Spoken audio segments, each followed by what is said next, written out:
Life is, extraordinary, but time. I'll say it again. Life is just simply extraordinary, but time. Everything in time, everything within time, will ultimately be destroyed from time. Everything in time decays. Everything in time.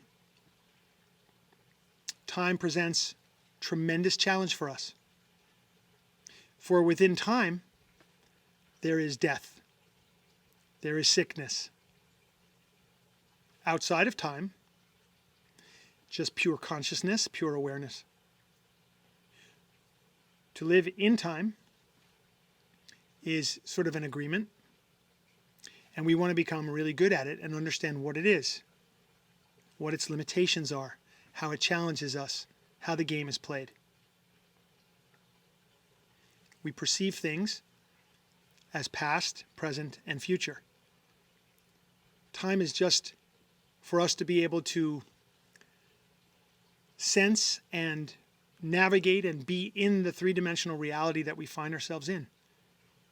So we can perceive past, present, and future, but we also recognize at the same time that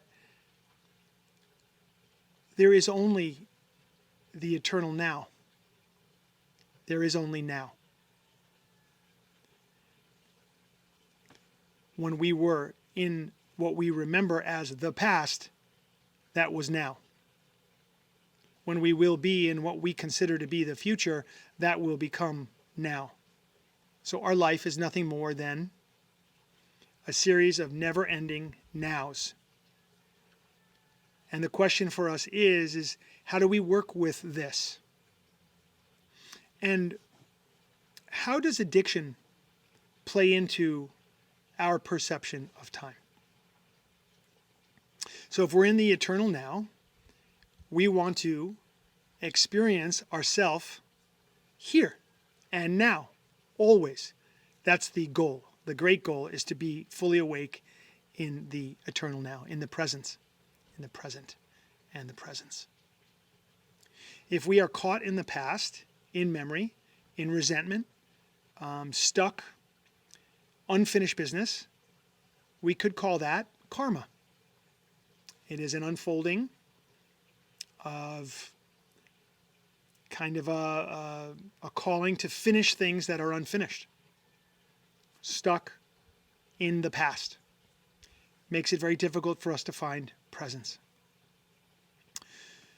Based on our memory of the past and the unfinished business and our full experience of what we refer to as the past, we will project out into the future a series of images which are either pleasing or displeasing. We will imagine what might take place. And if we spend time projecting into the future and we're attached to outcomes, we will likely suffer. We will imagine things that we would like to come true, which may or may not, or we would imagine things that we'd like to avoid, that we may or may not be able to avoid. So there's like this projection out into the future based upon experience from the past. So here we are in time. What we want to be able to do is to experience ourselves beyond time. We want to be able to experience ourselves as consciousness, as awareness, so that we can truly enter and have a relationship with the eternal now. The now that is always and has always been and will ever be. We understand it kind of like an illusion, an optical illusion, that something happened in the past or will happen in the future. We know that it is only a series of nows which will take place in what we perceive to be an unfolding manner.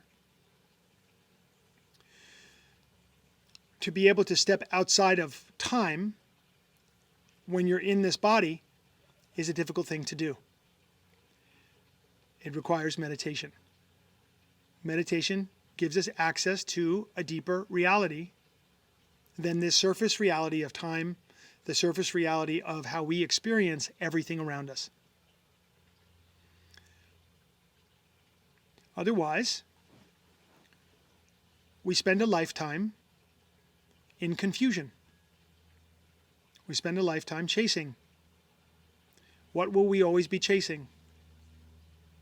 We'll always be chasing something else than what is here.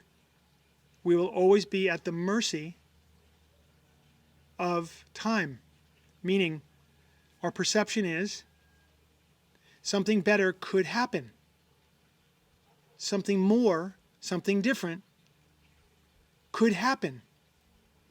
And because we believe that something better, something more, something different could happen, we become transfixed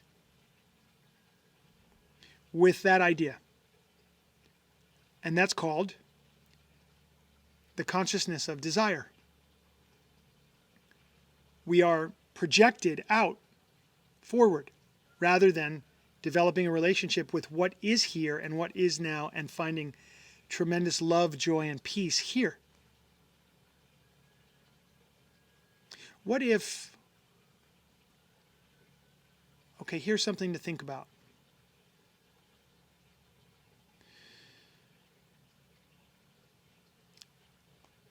If I told you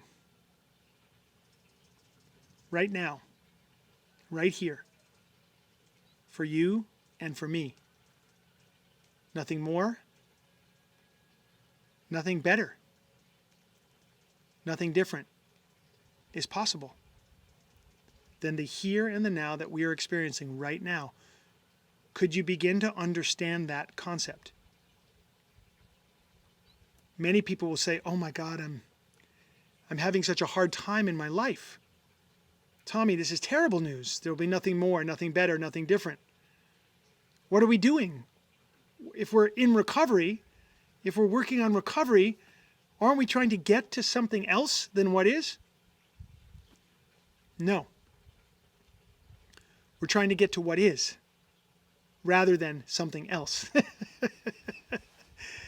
The great addiction, the greatest addiction for us all, is the addiction to the illusion that something's going to take place that's going to make the now better.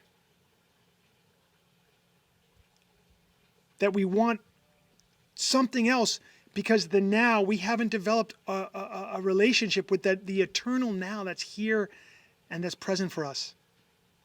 And when we do, the outside circumstances of life become less painful, less difficult, less challenging.